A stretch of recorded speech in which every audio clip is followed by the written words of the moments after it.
Hello everyone, welcome to my YouTube channel Get Success, जिसमें आज का हमारा सब्जेक्ट है साइंस। साइंस का एक पार्ट हम लोग जानते हैं फिजिक्स से एक टॉपिक लिया गया है तरंग गति। तरंग गति मीन्स हो गया वेव मोशन। ठीक है, इसको पढ़ने से पहले आप लोग ये जान लीजिए इससे क्वेश्चन हमारे एग्जाम में कैसे बन जाते हैं और ये कितना इंपॉर्टेंट टॉपिक है। ठीक है, तो इससे एग्जाम में क्वेश्चन हमारा आ जाता है कि साउंड वेव जो है किस मीडियम में सबसे ज़्यादा होती है, लाइट वेव किस मीडियम में सबसे ज़्यादा होती है, साउंड वेव कैसी वेव है, लाइट वेव कैसी वेव है। और अगर आपको ये टॉपिक इस वीडियो से क्लियर हो जाता है तो आप इस वीडियो को लाइक करना बिल्कुल मत भूलिएगा।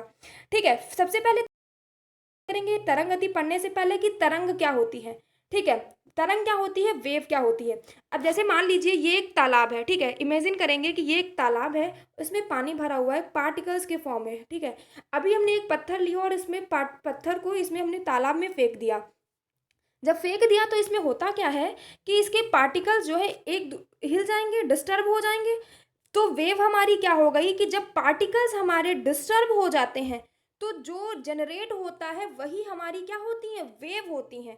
मीन्स कणों का अपनी वास्तविक स्थिति से विस्थापित हो जाना ही वेव कहलाता है। ठीक, मीन्स डिस्टर्बेंस ऑफ पार्टिकल। ठीक है, यही हमारी वेव होती है। अब बात करेंगे क्वेश्चन हमारे कैसे आते हैं कि लाइट वेव कैसी वेव है। इसके लिए हमको वेव के पार्ट्स पता होने चाहिए कि वेव के पार्ट कितने होते हैं, तरंग के प्रकार कितने होते हैं। तो तरंग के दो प्रकार होते हैं, एक तो अनुदैर्घ्य तरंग, दूसरा अनुप्रस्थ तरंग।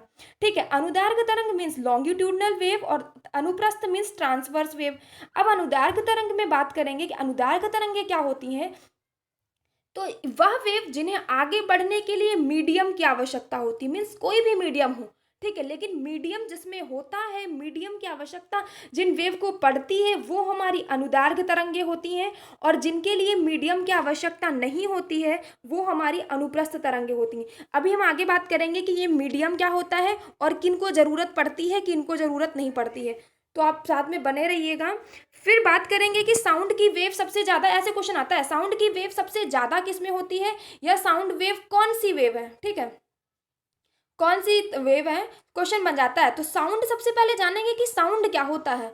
ठीक है, साउंड एक टाइप से होता है वाइब्रेशन। ठीक है, वाइब्रेशन को भी कहीं पर भी अगर वाइब्रेशन जनरेट होता है इसका मतलब वो होता है क्या, साउंड, वहां पर साउंड है। अब बात करेंगे साउंड के लिए जो मीडियम की जरूरत पड़ती है, मीडियम कैसे कैसे होते हैं। तो मीडियम में हमारा सॉलिड मीडियम, लिक्विड मीडियम और गैस मीडियम जैसे हो जाता है। अब सॉलिड क्या होता है, सभी लोगों को पता है कि इसके पार्टिकल एक दूसरे से बहुत पास पास होते हैं। ठीक है, मीन्स कि मीडियम जो है सॉलिड के इतने पास होते हैं कि अगर एक पार्टिकल के पास आवाज हुई तुरंत वो दूसरे के पास पहुंचा देता है। लिक्विड में एज कंपेयर टू सॉलिड थोड़े दूर होते हैं और गैस में और भी दूर होते हैं। अब इसके अलावा एक टर्म हमारा आता है मीडियम के ही तौर पे, निर्वात मीन्स वैक्यूम। लेकिन इसमें होता क्या है, निर्वात जैसे कि नाम से ही क्लियर है, यहाँ पर क्या होता है कि एयर प्रेजेंट नहीं होती है। जब एयर प्रेजेंट ही नहीं है इसका मतलब मीडियम नहीं मिल रहा है। जब मीडियम नहीं मिल रहा है इसका मतलब क्या हुआ कि यहाँ पर अनुदैर्घ्य तरंग नहीं है। अनुदैर्घ्य तरंग नहीं है, इस मीन्स यहाँ पर साउंड वेव नहीं है। ठीक है, साउंड वेव नहीं है क्योंकि साउंड वेव के लिए क्या हमें मीडियम की जरूरत होती है। जब मीडियम नहीं है मीन्स अनुदैर्घ्य तरंग नहीं है, अनुदैर्घ्य तरंग नहीं है मीन्स साउंड वेव यहाँ पर नहीं है। ठीक है, इतना क्लियर हो गया होगा आई थिंक। उसके बाद हम बात करेंगे सॉलिड, लिक्विड, गैस में। क्योंकि सॉलिड के पार्टिकल्स बहुत पास पास होते हैं इसलिए सॉलिड मीडियम जो है, इसमें मीडियम सबसे ज़्यादा होता है, इसमें सबसे ज़्यादा ध्वनि प्रोड्यूस होती है, ध्वनि सबसे ज़्यादा होती है। उसके बाद फिर लिक्विड में, उसके पास फिर गैस में। क्योंकि इसके पार्टिकल सबसे ज़्यादा है इसलिए ध्वनि हमारी सबसे ज़्यादा सॉलिड में जनरेट होती है, फिर लिक्विड में, फिर गैस में। क्योंकि ये सारे मीडियम मिले हैं इसलिए ध्वनि हमारी कैसी वेव हो जाती है, ध्वनि हमारी लॉन्गिट्यूडनल वेव मीन्स अनुदैर्घ्य तरंग होती है। ठीक, आई होप आप लोगों को क्लियर हो गया होगा। और अगर फिर भी नहीं समझ में आता है तो कमेंट बॉक्स में लिख करके पूछ सकते हैं, जो भी नहीं क्लियर हो। निर्वात में एयर प्रेजेंट नहीं है, मीडियम प्रेजेंट नहीं है इसलिए साउंड वेव नहीं है इसमें। ठीक है, ऐसा अब मीडियम नहीं है इसका मतलब ये हुआ कि अनुदैर्घ्य तरंग नहीं है, लेकिन मीडियम नहीं है इसका मतलब ये अनुप्रस्थ तरंग हुई। ठीक है, अनुप्रस्थ तरंग है, अनुदैर्घ्य तरंग नहीं है ये। अनुदैर्घ्य तरंग के लिए हमको मीडियम की ज़रूरत होती है और साउंड के लिए भी हमें मीडियम की ज़रूरत होती है। इसका मतलब साउंड वेव वैक्यूम में नहीं है, सॉलिड में सबसे ज़्यादा है, फिर लिक्विड में है, फिर गैस में है। अब बात करेंगे, ये तो हमारा साउंड क्लियर हो गया, ध्वनि कैसी तरंग है, ये रिजल्ट निकल करके आया कि ध्वनि हमारी लॉन्गिट्यूडनल वेव है, अनुदैर्घ्य तरंग है। ठीक है, अब नेक्स्ट क्वेश्चन क्या बनता है कि अब प्रकाश तरंग हमारी कैसी वेव है। ठीक है, प्रकाश तरंग हमारी कैसी तरंग है, या फिर प्रकाश तरंग के लिए मीडियम की ज़रूरत होती है या नहीं होती है।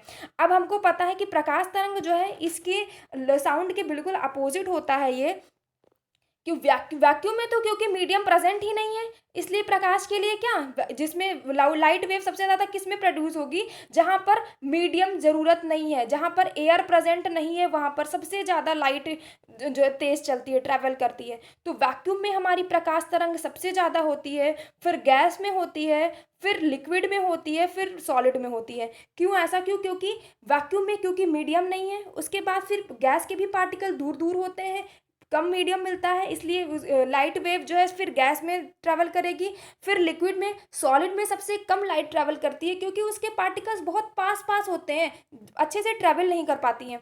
ठीक है, इसलिए हमें क्या हुआ कि लाइट वेव में क्योंकि मीडियम की ज़रूरत नहीं है, मीडियम नहीं होती है, इसलिए लाइट वेव हमारी कैसी वेव हुई, अनुप्रस्थ तरंग हुई, ट्रांसवर्स वेव हुई। आई होप आप लोगों को क्लियर हो गया होगा। एक बार फिर से रिवाइज कर लेते हैं कि वेव क्या होती है, कि जब कण जो है अपनी जगह से विस्थापित हो जाते हैं पानी में, तो जो जनरेट होता है वो हमारी वेव होती है। तरंग कितने प्रकार के होते हैं, ये एग्जाम के लिए बहुत इंपॉर्टेंट टॉपिक है।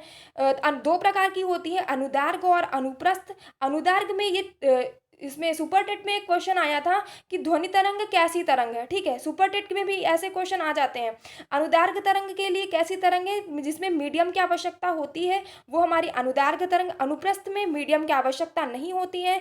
अब बात करते हैं कि साउंड वेव हमारी कैसी वेव है। साउंड हमारी लॉन्गिट्यूडनल वेव है, मीन्स अनुदैर्घ्य तरंग है। सबसे ज़्यादा साउंड किस मीडियम में प्रोड्यूस होती है, क्वेश्चन आता है, तो सबसे ज़्यादा साउंड सॉलिड में प्रोड्यूस होती है, फिर लिक्विड में, फिर गैस में।